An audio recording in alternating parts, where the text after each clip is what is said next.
10-12 साल पहले की बात है। हरिद्वार का आश्रम बन रहा था। संयोग से एक दिन गोरखपुर जिला से एक घी बेचने वाला मेरे पास आया। महाराज, बहुत बढ़िया गाय का घी लेकर के आया हूँ, आप ले लो।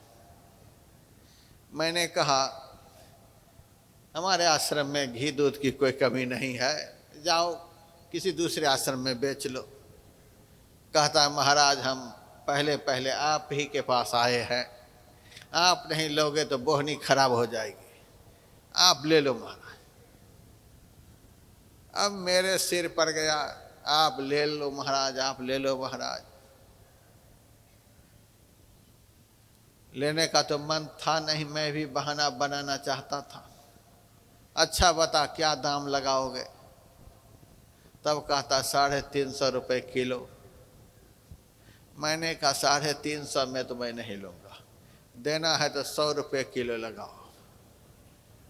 कहाँ 350, कहाँ 100, कैसे देगा?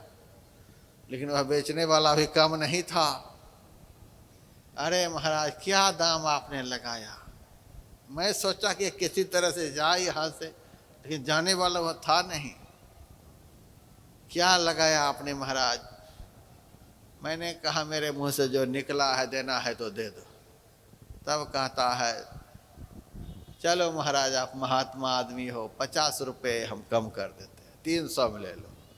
मैंने कहा नहीं नहीं, साधु एक ही बार बोलता है, बार बार बोलने की आदत, अब बना बना करके बोलने की आदत तो संसारी लोगों के पास है।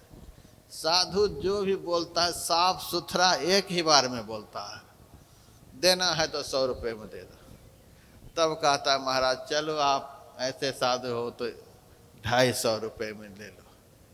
मैंने कहा बिल्कुल नहीं। 200 में आ गया, 150 में आ गया, आखिर 100 में तैयार हो गया। अब हम क्या करें बताओ? तब भी मैंने बहाना बनाया, अच्छा घी दिखाओ कैसा है। घी मेरे सामने लाया, छू करके देखा, आँख से देखा, सूंघ करके देखा, सब तरह से बहुत बढ़िया। अब क्या करें? तब मैंने कहा चलो 2 किलो दे ही दो। 2 किलो तौल करके दे दिया। हम 200 रुपये निकाल कर दे दिए। 200 रुपये हाथ में लेकर वह गेट से बाहर निकला। मैं घी रसोईया के हाथ में दिया, ले जा अंदर। मैं तो खुशी के मारे हंस रहा था, सवेरे सवेरे बनिया को ठग लिया। 200 रुपये में 2 किलो गाय का घी ले लिया। बड़ा खुश था, बनिया को ठग लिया। फिर तुरंत दया भी आई कि सुबह सुबह आया था, अब बुरी तरह ठगा करके गया, कहीं ज़्यादा नाराज तो नहीं है? ज़्यादा नाराज होगा तो 150 चलो और दे देंगे। अब गेट से बाहर मैं उसको झांका, तो गेट से बाहर उसको झांका तो वो हंस रहा था। गेट के बाहर बनिया हंसे, गेट के अंदर हम हंसें। अब मेरे मन में हो आखिर ठगाया कौन? दोनों तो हंस ही रहे हैं, ठगाया कौन? अब तो पता चलेगा खाने के समय कि ठगाया कौन। शनिवार का दिन था, आश्रम में खिचड़ी बनी थी। मैंने रसोईया से कहा चलो 2 किलो घी को गर्म करो, बहुत काम करने वाले सबको खिला दो। चूल्हा जलाया, कढ़ाई में घी रखा, आंच को तेज कर दिया। कढ़ाई गर्म होती गई, घी पिघलता गया, घी से धुआं निकलती गई। 10 से 15 मिनट में सब घी धुआं में उड़ गया, कुछ भी नहीं बचा। हमारे मन में हुआ, हे भगवान, वह घी था कि आफत, कुछ भी नहीं बचा। 1 चम्मच भी बचता तो हमें लगता कि कुछ हाथ लगा, कुछ भी नहीं बचा, सब धुआं में उड़ गया।